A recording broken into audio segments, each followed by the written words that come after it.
자, 그러면 변수를 어떻게 생성할 수 있는지에 대해서 알아봅시다. 자, 변수를 생성하는 것을 변수 선언이라고 합니다.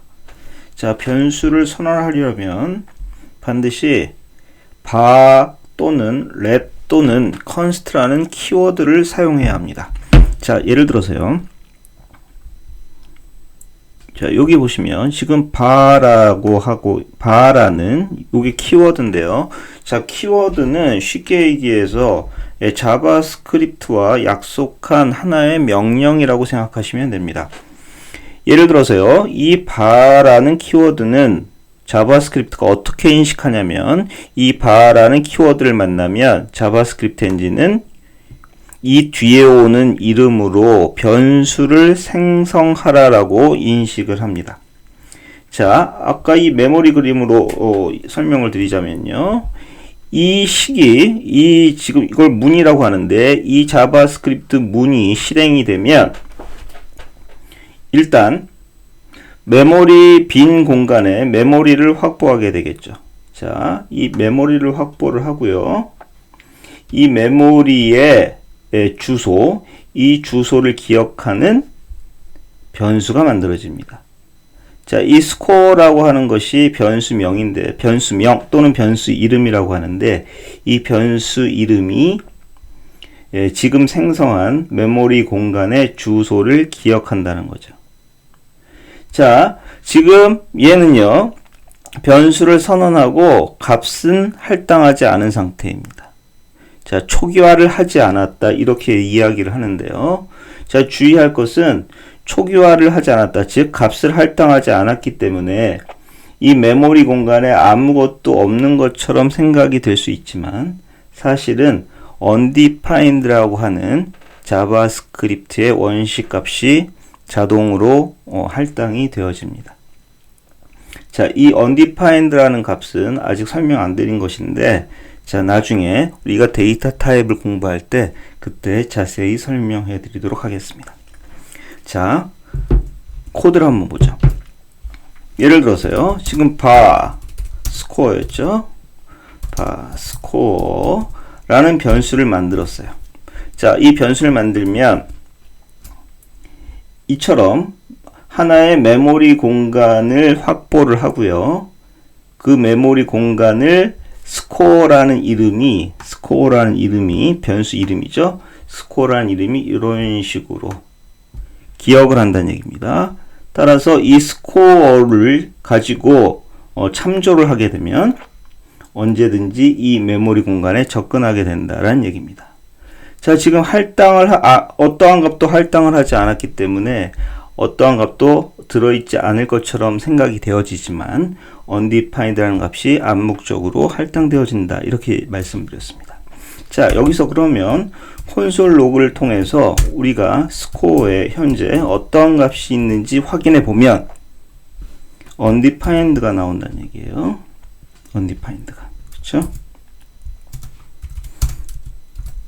자, 또 아까 말씀을 드린 게 요게 키워드라고 말씀을 드렸는데 변수 선언하기 위한 키워드라고 했었는데 자, 키워드를 bar 말고 let이나 const라는 키워드도 사용을 할 수 있습니다.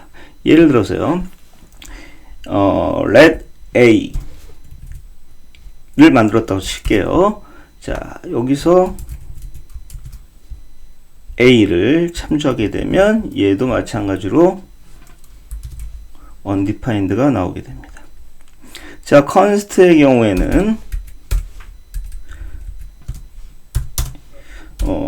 할당을 하지 않을 수가 없어요. 즉 변수를 초기화를 반드시 변수 선언과 동시에 초기화를 해줘야 합니다. 자, 즉 이런 식으로 하시면 에러가 나게 됩니다. 자, 뭐라고 에러가 나냐면 초기화자를 빼먹었다 이런 얘기죠. 자, 이런 식으로 하시면 안 되고 const를 쓸 때는 반드시 이런 식으로 반드시 값을 할당해 주셔야 한다는 얘기입니다. 자, B 참조해 보면 당연히 10이라고 나오겠죠. 됐네요. 자, 10이라고 나오겠죠. 자, 지금은 이 바 키워드의 경우에는 ECMAScript 5 이전까지 사용이 되었습니다. 자, let과 const는 ES6부터 새롭게 도입된 키워드인데요. 모던 자바스크립트에서는 현재 반은 사용이 금지되었습니다. 자, 금지되었다는 얘기는 사용을 못한다는 얘기는 아니에요. 문법적으로 허용이 안 된다는 얘기는 아닙니다. 다만 바 키워드는 여러 가지 문제가 있어요. 예를 들어서 스코프의 문제, 그리고 중복 선언이 가능하다는 문제, 이런 여러 가지 문제가 있기 때문에 사용을 안 하는 것이 좋습니다.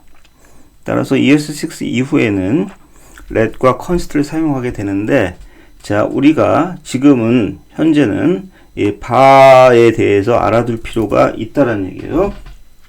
자, ES5와 ES6의 얘기를 조금 드리자면, 우리가 ES6 문법을 통해서 우리가 현업에 가서 개발을 하겠지만은 ES5의 코드를 우리가 사용할 필요가 있을 수도 있습니다.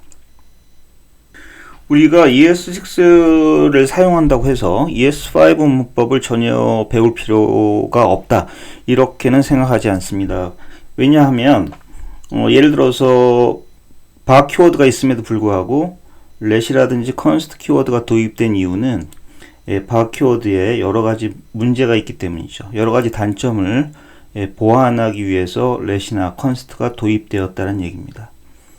따라서 let이나 const가 도입된 이유를 이해하려면 먼저 바 키워드가 어떠한 문제가 있는지 정확히 이해할 필요가 있다는 얘기입니다. 자, 이런 것을 감안했을 때 이런 것들이 여러 가지가 있어요. ES5에 이런 것들을 우리가 정확히 이해를 하면 ES6를 좀 더 명확하게 잘 이해할 수 있기 때문에, 더 빠르게 이해할 수 있기 때문에 ES5 문법도 우리가 잘 알아둘 필요가 있다, 이렇게 생각을 합니다. 자, 그러한 취지에서 let 키워드와 const 키워드에 대한 설명은 조금 나중으로 미루기로 하고 먼저 바 키워드부터 살펴보도록 합시다. 자, 현재는 score라는 변수를 선언하기만 했고요. 자, 값을 할당하지는 않았습니다. 자, 값을 한번 할당을 해볼까요? 자, score라는 변수에 10이라는 값을 할당하였습니다.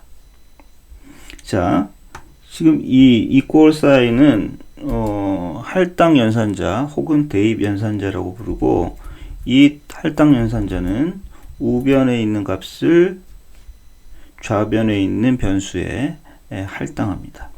자, 할당이라고 하는 사람도 있고 대입이라고 하는 사람도 있으니까 둘 다 같은 얘기이기 때문에 혼동하지 않길 바랍니다. 자, 그러면 여기서 콘솔 로그로 출력을 해보면, 변수에 있는 값을 출력을 해보면 당연히 10이라는 값이 출력이 될 겁니다. 그렇죠? 자, 지금 현재 선언과 할당이 분리되어 있는 상태죠. 자, 이렇게 분리하지 않고 선언과 동시에 값을 할당할 수도 있습니다. 이런 식으로요. 자, 실행해 보면 10이 나오는 걸 알 수 있습니다. 즉, 지금 이 한 줄은 사실은 이 두 줄의 축약 표현이에요. 자, 이 두 줄과 아까 이 한 줄은 동일한 역할을 한다, 이렇게 생각하시면 될 것 같습니다. 변수에 할당되어진 값을 읽어드리는 것을 참조라 합니다. 예를 들어서 지금 여기서 이 스코어에 있는 값을 읽고 있죠. 자, 이것을 변수에 대한 참조라고 이야기를 합니다. 예를 들어서요, 우리가 변수의 값을 참조할 때는 반드시 변수가 선언이 되어져 있는 상태여야 하겠죠. 그럼에도 불구하고 선언되어 있지 않은 변수를 참조하면 어떤 문제가 생길까요? 예를 들어서 말이죠. 여기서 x라는 변수를 참조를 한번 해보겠습니다. 이 x라는 변수는 선언한 적이 없는 변수예요. 자, 그러면 어떤 문제가 생기냐면 실행해 보면 레퍼런스 에러라는 에러가 발생합니다. 자, 이 레퍼런스 에러는 한국말로는 참조 에러라고 하는데, 자, 이 변수의 값을 읽기 위해서 이 x라는 변수 이름이 가리키고 있는 메모리 공간을 찾으러 가겠죠. 그런데 그 메모리 공간을 찾지 못했다, 이런 얘기입니다. 왜? 선언이 안 되어 있기 때문에 참지를 못했다는 얘기죠. 그때 에러가 나게 돼요. 그 에러를 레퍼런스 에러라고 합니다. 따라서 변수를 참조할 때는 반드시 선언이 되어 있지 않으면 참조할 수 없다, 이렇게 이야기할 수 있습니다.